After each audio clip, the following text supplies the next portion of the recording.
Throughout its almost 2-decade-long run, Halo has earned legendary status in both the video game industry and in just science fiction fandom. Originally a first-person shooter released only on the Xbox, its rapid commercial and critical success has spawned a journey for the UNSC that transcends its first-person shooter roots into a real-time strategy game, comic books, novels, and even a live-action web series. And then there's also that movie that they've always been talking about making. Look, Halo is unabashedly itself, and although it knows exactly what it needs to be, it doesn't shy away from attempting to be on the cutting edge too when it comes to gameplay mechanics, story, character development, and graphics. The early Halo games really push things forward. But in a lot of ways, Halo's basic gameplay elements have stayed relatively consistent since its original iteration back in 2001, but an improvement in mechanics and risk-taking in performance and visuals has landed the Halo series a reputation as the forerunners, yes, pun intended, of the modern science fiction video game. Today on gameranx, we're looking at the evolution of the Halo series. The Halo series' intergalactic fight ultimately began with the initial creation of its development studio, Bungie, which was created in 1991 in Chicago, Illinois by Alex Seropian and Jason Jones. Now, multiplayer was a feature that Bungie put massive amounts of effort in from the beginning. In 1994, the studio expanded from smaller role-playing games into the FPS genre with their first major commercial success, Marathon, highly anticipated due to its network multiplayer. The strides Bungie made in Marathon's graphics, including extensive real-time texture mapping, dynamic lighting, and an almost complete 3D rendering set their future projects like Halo up for success. Marathon was like a major testing ground for the studio to create a compelling story with a rich plot, interesting characters, and a seemingly endless world. Space natives, artificial intelligence, faster than light travel, and alien races are all concepts that should sound kind of familiar. It's more than likely that Bungie had a certain idea for a game like that from the get-go, and if Marathon was ultimately just a test run, whatever came next was bound to be polished and intriguing. Believe it or not, Steve Jobs was the first to announce Halo as a 3D RTS game for Windows and Macintosh in 1999, almost 2 years after a small section of Bungie started to work on the game as a side project. Then in a trailer shown at E3 less than a year later, the game's development has seemed to shift dramatically, but the plot was beginning to resemble the Halo games that we know today. The game's development overhauled once more when Microsoft bought Bungie in 2000, swooped right up from Steve Jobs, and in 2001, Halo Combat Evolved was released as the FPS we know to immense commercial and critical success. And the game was absolutely stunning. Players took on the mantle of the Master Chief, a 26th century super soldier who was trained from birth in the art of war against an alien species known simply as the Covenant. After he crash lands on a mysterious ring, Chief learns that the ring itself is a super weapon and holy relic of the enemy aliens, consequently marking the beginning of his quest to destroy the ring and save humanity. I mean, seriously, that's cool shit. Halo made a name for itself as a closed-world, level-based first-person shooter in which the player had full range of view and motion while also giving the ability to interact with in-game items like both human and alien weapons, terminals, and vehicles that you drive in third person. Both the player and NPCs had shield and health mechanics, which gave eliminating your opponent a bit more of a conscious tactical feel to it. You probably know the drill by now. Charge up your alien plasma pistol to drain the elite's shield, then hit him with a quick headshot with your military-issued pistol. That pistol was so awesome. God, that's a done deal. And yeah, in the Halo games, that's a smart tactic, not just a cheap move. Especially when you were playing on legendary difficulty, you probably needed it. Not to mention the range of different enemies.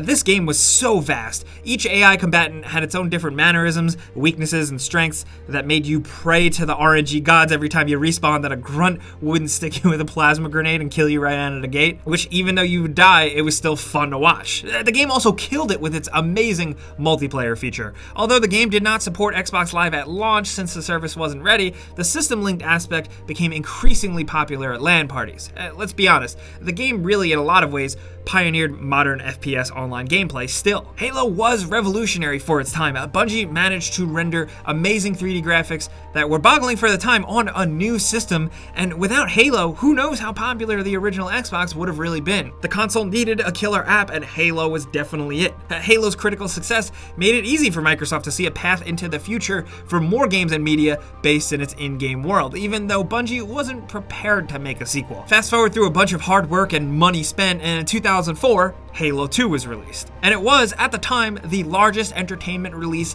ever. and that's no small achievement for a video game. The game kept a lot of the more basic gameplay elements of the original Halo game, but expanded on a lot of technical ones by completely revamping the game's engine from the ground up to better take advantage of the capabilities of the original Xbox. The scope of the game's environments were far more vast, level designs were much more intricate, textures were infinitely more realistic, and the story was just generally much bigger. New to the series was the mechanic of dual wielding different weapons, like submachine guns or plasma pistols, and that was a new dynamic added to what at the time felt like an already dense game. The health system was changed up from the previous game, now pretty much relying on regenerative health, something that would almost later become industry standard. The game's AI also improved, and not just for the enemies. You could have an NPC drive a warthog as you blast ghosts out on a plane out in New Mombasa with a mounted gun, or you could hop onto enemy vehicles to hijack or plant an explosive for some awesome fireworks. The Arbiter, a Covenant elite that serves as the opposite role of Master Chief in the game's main conflict, was introduced as a new and playable character in story mode as somewhat of a surprise. The enemies of the Covenant were given more deliberate time in the plot, where the Covenant's motives were better explained and more nuanced to the overarching story. Now, online multiplayer shipped with the game on release, and this was huge for Microsoft. Multiplayer combined gameplay elements of story mode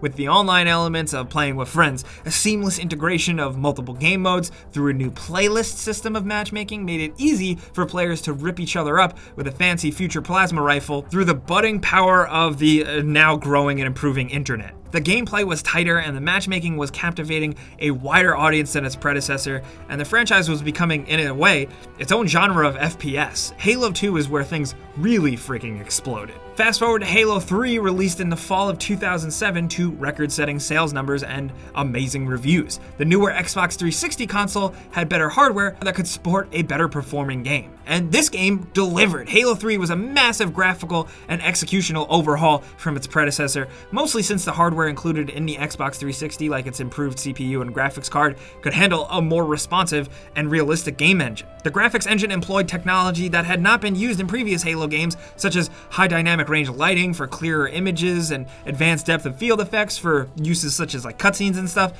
I mean, if you didn't get emotional while watching that ending cutscene, stop lying. Objects in the game could cast shadows both in the game and on their surroundings. Plant life in the game was given more realistic physics. The engine used more complex projection mapping of objects for detail and texture without sacrificing render time due to too many polygons. The game's basic gameplay mechanics stayed true to its predecessors for the most part. Bungie didn't try to fix what wasn't broken. Multiplayer became a major component of the game with the new Forge mode, which allowed players to create their own custom maps to share and play on with friends. Overall, multiplayer felt both balanced and expansive, becoming a massive hit in both recreational and then professional gaming. Even Ninja got his start competing in Halo tournaments, way before Fortnite was even a vague idea. Only 2 years later, Microsoft released another new Halo game without Bungie Studios. This new game, Halo Wars, was a real-time strategy game that was set 21 years before the events of Halo Combat Evolved. Different from the previous 3 games of the genre, Halo Wars proved itself to be a relatively solid RTS game, especially considering it was mostly played on a console, with gameplay elements ranging from combat, resource management, and intricate base construction. With the option of a campaign mode along with multiplayer skirmish modes, players were able to play alongside one another or direct their armies against one another, and for a lot of console folks, it was their exposure to like their first RTS, and that's awesome. Now, other than Halo Wars, the next few years of Halo games stayed relatively true to both the gameplay mechanics and technical graphics of Halo 3. Halo 3 ODST, released the same year as Halo Wars, included a semi-ish open-world hub area aspect to the game that previous Halo games didn't have, although the scope of that was limited. Now, Halo Reach, released in 2010, was the final Halo game developed by Bungie Studios, and this game included minimal improvements to the gameplay mechanics as it came off the heels of Halo 3. New armor abilities did give players the ability to sprint, deploy a jetpack, turn on active camouflage, and armor lock. The armor lock in particular was really cool. It would make players invincible but immobile for a short period of time.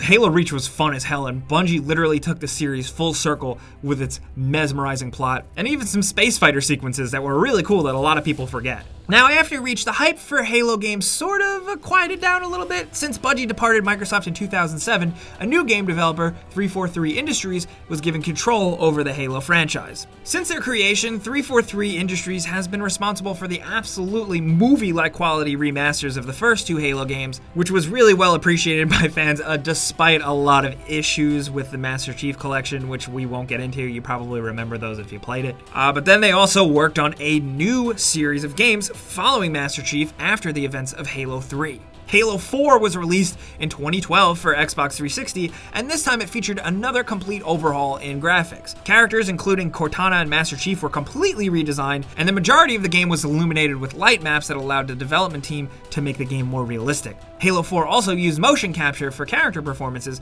the first game in any of the franchise to really do so. When time came for 343 to make Halo 5 for the Xbox One, there was an opportunity for some drastic changes in both visuals, gameplay mechanics, and overall features of the game due to some serious hardware upgrades. Released in 2015, Halo 5 was lauded for its intense gameplay, but criticized for its lack of focus on Master Chief and his narrative. Regardless, since the game was released on the Xbox One, 343 Industries saw this new hardware as an opportunity to make the game run smooth and look really gorgeous. And it is freaking beautiful, at least you can say that. The game runs consistently at 60 FPS through a method called progressive resolution system, where the game's resolution is scaled back during intense visual content, only to be upscaled again to 1080 through the Xbox's hardware. There were some tech-savvy gamers with eagle eyes that saw this as somewhat of a shock, but it's funny because we see this type of scaling way more with the rise of 4K and the rise of not really 4K, but kind of upscaled 4K. And since the game's story revolves around a team of Spartans where drop-in, drop-out co-op is a main feature, the artificial intelligence was improved, seamlessly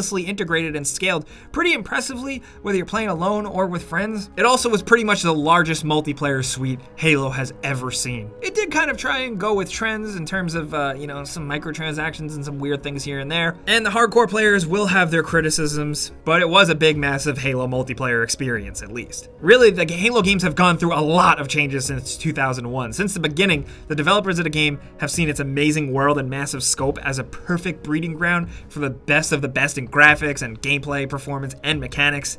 And there's been so many people addicted to this series for a reason. And really, to be cynical for a minute, it doesn't seem like there's any end in sight for the franchise. Because money. But with recent releases in 2017, like Halo Wars 2, and that awesome tease of Halo Infinite at E3, Master Chief's story doesn't seem like it's going anywhere. I, for one, am excited to see how 343 Industries and Microsoft can kind of push the limits of the console, but not only that, kind of win back some fans that aren't too keen on 343 and their Halo games. It's an uphill battle, but if anything, I feel like developers might look at that as a challenge to just really impress in different and new ways. Technology-wise, though, we still think there's a lot of potential for Halo to really, really push things forward as, number one, being a killer app for a console, but number two, just really changing the game. It established console first-person shooting in a lot of ways for a lot of people the first go-around, so what can it do next? This fight isn't being finished anytime soon, but all we can do is look forward to the future and hope for the best for the Halo franchise. We've loved it forever. We know many of you probably have, so we want to hear from you guys